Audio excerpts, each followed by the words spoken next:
Assalamualaikum warahmatullahi wabarakatuh. Perkenalkan, nama saya Indro Nisma, NIM 18650010 kelas A dari Teknik Informatika. Di sini saya akan mereview jurnal tentang negosiasi dan kontrak pada bab 5 dari mata kuliah Manajemen Proyek Informatika dan Teknologi. Pertama A, pendahuluan 1. Negosiasi. Mengapa bila seorang pergi ke tempat pedagang Meksiko, mereka akan melakukan negosiasi walaupun hanya untuk beberapa dolar saja. Tetapi bila mereka melakukan transaksi dengan sebuah produk berharga ribuan dolar, mereka enggan untuk tawar-tawar menawar. Tidak ada kata malu untuk melakukan negosiasi. Belajar dari bagaimana semua itu dilakukan dengan benar dan Anda dapat menggunakan keahlian pada saat situasi tawar-menawar dalam lingkungan proyek software. Ilmu pengetahuan dan seni berorganisasi. Kunci sukses dari negosiasi adalah mengetahui fakta yang sebenarnya. Hal yang pertama dan terpenting, mengetahui produk yang akan dijual atau dibeli.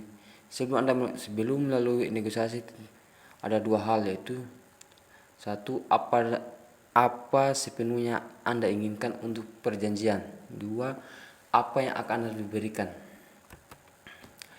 Tiga hal yang dinegosiasi dalam proyek software. Hal yang paling sering dinegosiasi adalah harga. Tetapi lamanya proyek dan fungsi proyek dapat juga dinegosiasikan. Seperti kata pepatah, Anda akan mendapatkan yang murah, cepat atau bagus. Pilih dua hal yang dapat menghemat uang dengan mengambil waktu yang lebih lama.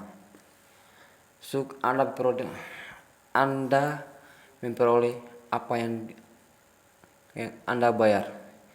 Jika Anda membeli produk, berhati-hatilah dengan tawar-menawar. Tim proyek yang terlalu rendah atau menerima tawaran murah yang tidak biasanya. Contoh kasus, perusahaan ABC menawarkan tender keluaran untuk kebutuhan software. Mereka menerima dua tawaran. Pertama dari Smart Software atau COO atau SSC mempunyai perkiraan akurat dan menawarkan harga $200 untuk dilaksanakan dalam 12 bulan. Kedua tawaran ini, Unspruce Software CO atau USC, mereka menawarkan $100 untuk jangka waktu 6 bulan. Mencoba menghemat biaya, perusahaan ABC tentu saja menerima USC. 6 bulan kemudian setelah membayar $100 kepada USC, kejadian berikut terjadi. ABC, benarkah sistem akan ditawarkan ini? USC mempunyai kabar buruk. Ini contoh cerita dari tawar-menawar. ABC, benarkah sistem akan diantar hari ini? USC menjawab, kami mempunyai kabar buruk. ABC, kabar buruk apa? USC berkata, saat sekali kami telah menghabiskan $100, tetapi kami baru menyelesaikan hanya setengah dari sistem yang tertulis.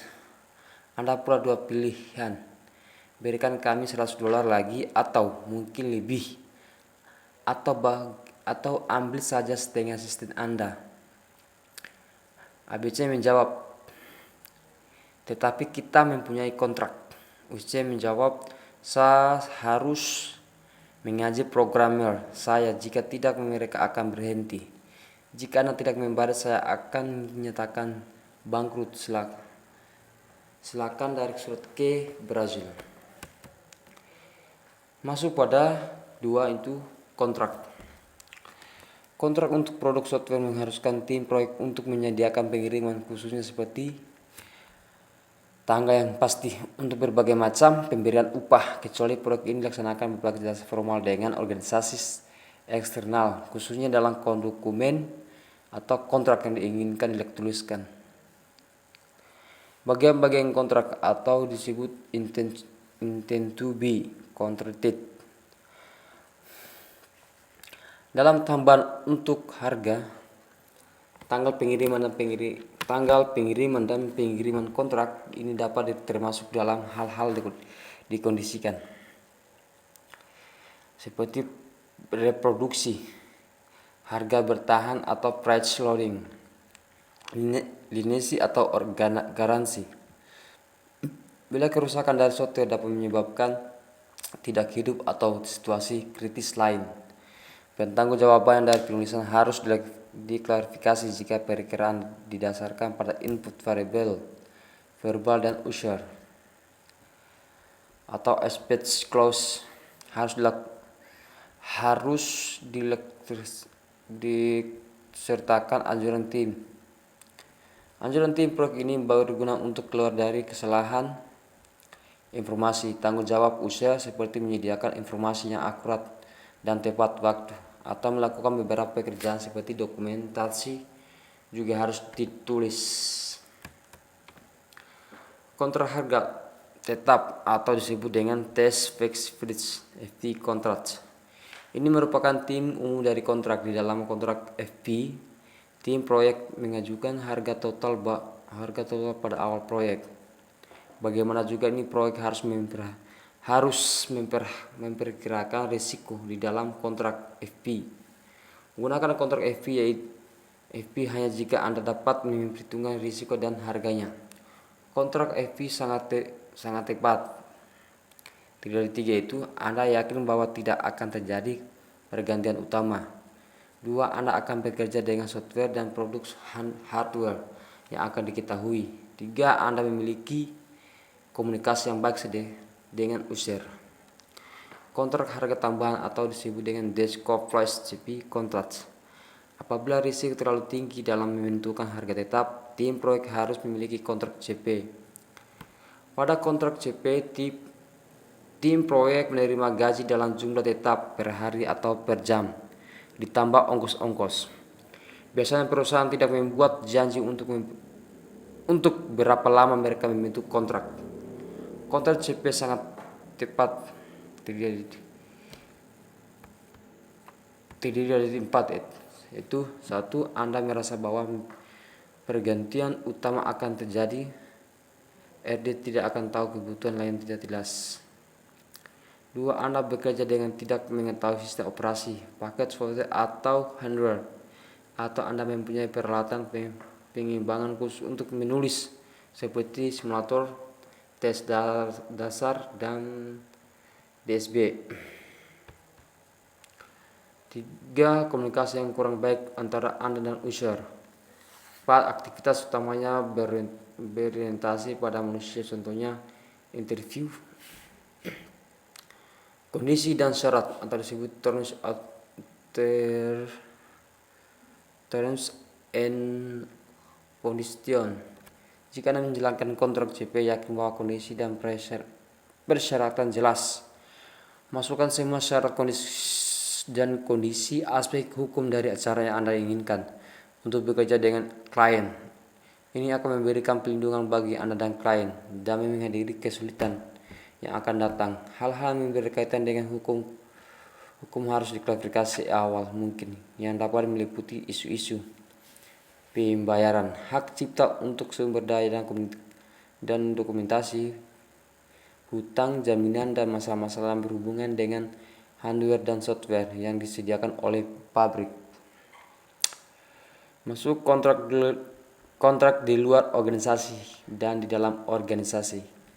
Kontrak akan diterima secara luas jika organisasi eksternal atau perusahaan menyediakan layanan proyek. Mengapa ini bukan bagian dari proyek? Walaupun hubungan antara tim proyek dan user sangat dekat, harus ada sesuatu yang bersifat resmi. Pernyataan tertulis menjelaskan layanan akan disediakan oleh tim proyek. Ini dapat dijadikan surat perjanjian atau letter of intent atau proposal resmi. Garis bawah ini